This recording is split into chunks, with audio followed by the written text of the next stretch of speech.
Hi hello welcome to our channel. నేను Nagamani. Phone tapping పేరుతో రాష్ట్ర రాజకీయాలు ఒక డ్రామా ఆడుతున్నాయని, ఆ డ్రామాల వల్ల తెలంగాణ రాష్ట్ర ప్రభుత్వం అబాసు పాలవుతుందని కేంద్ర సహాయ మంత్రి బండి సంజయ్ అయితే మాట్లాడడం జరిగింది.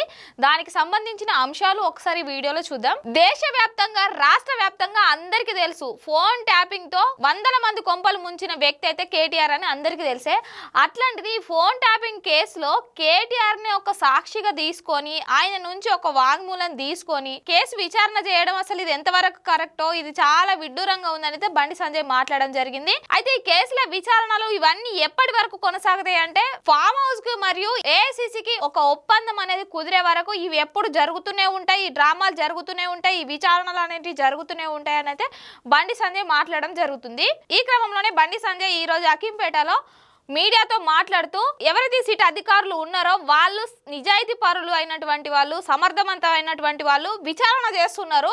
అయితే వాళ్ళు విచారణ చేసేది, వాళ్ళు చేసే పనిని వాళ్ళు సక్రమంగా స్వేచ్ఛగా బాధ్యతాయుతంగా చేయనివ్వండి. వారిపైన ప్రభుత్వం ఆంక్షలు విధించి మేం చెప్పినట్టే మీరు చేయుర్రి అన్న విధంగా చేయకుండా వాళ్ళ పని వాళ్ళు చేసుకునే విధంగా సక్రమంగా విచారణ అనేది సాగే విధంగా రాష్ట్ర ప్రభుత్వం కాంగ్రెస్ పార్టీ కూడా వాళ్ళకి సపోర్ట్ చేయాలని అయితే మాట్లాడడం జరిగింది. ఎట్లకేలకు ఈ రాష్ట్ర ప్రభుత్వం ఈ సీటుకి సంబంధించి అజమాయిషి చెలాయించకుండా ఎవరైతే ఈ సీట్ అధికారులు ఉన్నారో వాళ్ళకి ఆ బాధ్యత అనేది వదిలిపెడితే వాళ్ళ విచారణ చేసి దానికి సంబంధించిన నిజాలు ఏంటి అనేటివి బయటకు తీసుకురావడం అనేది జరుగుతుంది. ఇప్పుడు ఏం చేస్తారంటే, రాష్ట్ర ప్రజలకు ఈ రాష్ట్ర ప్రభుత్వాన్ని, రాష్ట్రంలో జరుగుతున్న పరిస్థితులను చూస్తే రాష్ట్ర ప్రజలు కాదు మొత్తం దేశవ్యాప్తంగా తెలంగాణ వైపు చూసి నవ్వుకునే విధంగా అయితే ప్రభుత్వం ప్రవర్తిస్తుందని, తెలంగాణ రాజకీయాలు అట్లున్నాయని అయితే మాట్లాడడం జరుగుతుంది.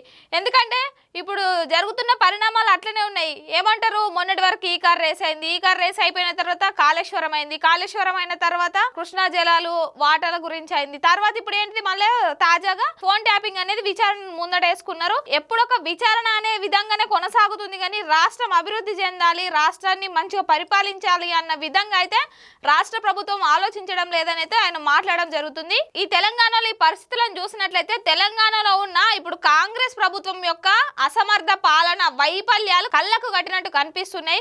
రేవంత్ రెడ్డి సర్కార్ యొక్క సుపరిపాలన ఏ విధంగా ఉన్నదో అద్దం పట్టినట్టు అర్థమవుతుందని అయితే విమర్శించడం జరిగింది. ఈ క్రమంలోనే రాష్ట్రంలో ఉద్యోగాల గురించి మరియు నిరుద్యోగుల గురించి మాట్లాడడం అయితే జరిగింది. ఏమంటారంటే, రాష్ట్రంలో ఉన్న నిరుద్యోగులు ఎవరు కూడా ఆందోళన చెందవద్దు, భయపడవద్దు.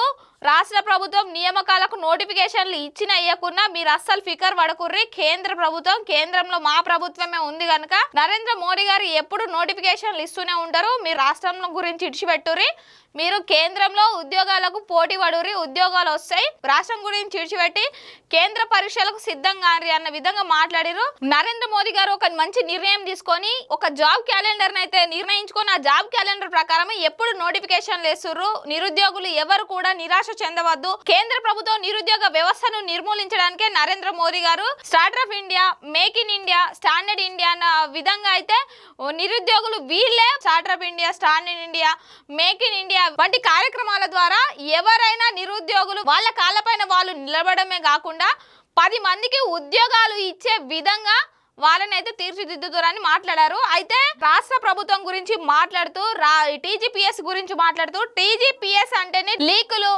పైరావీలు, కోర్టు కేసులు ఇవి తప్ప నియామకాలు అనేటివి జరగవు.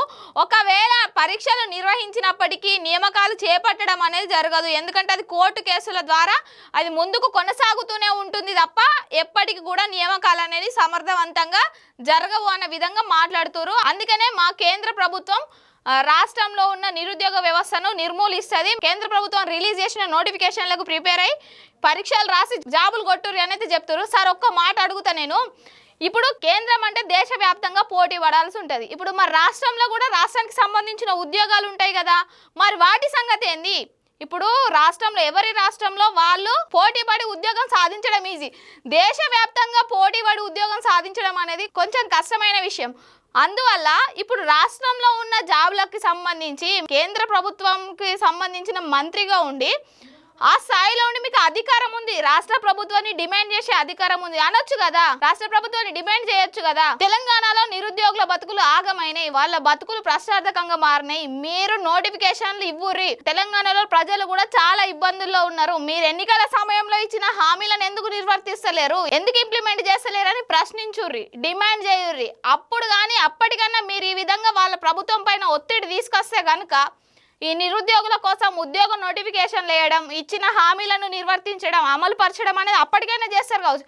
ఇవన్నీ విడిచిపెట్టి రాష్ట్ర ప్రభుత్వం పైన డిమాండ్ చేయురంటే మీరు రాష్ట్రాన్ని విడిచిపెట్టి మీరు కేంద్రం ఇచ్చే ఉద్యోగ నోటిఫికేషన్లకు సిద్ధంగా అని చెప్పుడు కరెక్ట్ కాదు సార్. అంటే తప్పు పడతలేను మిమ్మల్ని, రాష్ట్రంలో కూడా ఉన్నాయి కదా.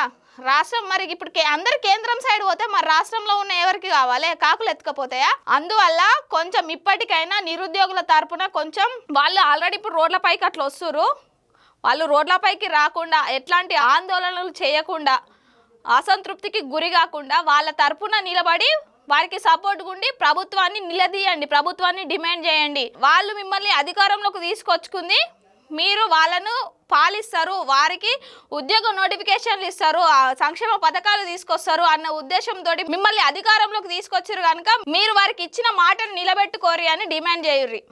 ఇట్లా బాగుంటుంది. కానీ మీరు దానికి ప్రిపేర్ గారు దీనికి ప్రిపేర్ గారని చెప్పకూరు సార్ ప్లీజ్ దయచేసి. ఇప్పుడు ఈ ఫోన్ ట్యాపింగ్ కేసులని, అవినీతిలు, అక్రమాలని అస్తమానం ఇవే గొడవలు పెట్టుకొని రాష్ట్ర ప్రజలపైన, అభివృద్ధి పైన దృష్టి పెట్టకుండా ఆ ప్రభుత్వం అట్లనే చేస్తుంది.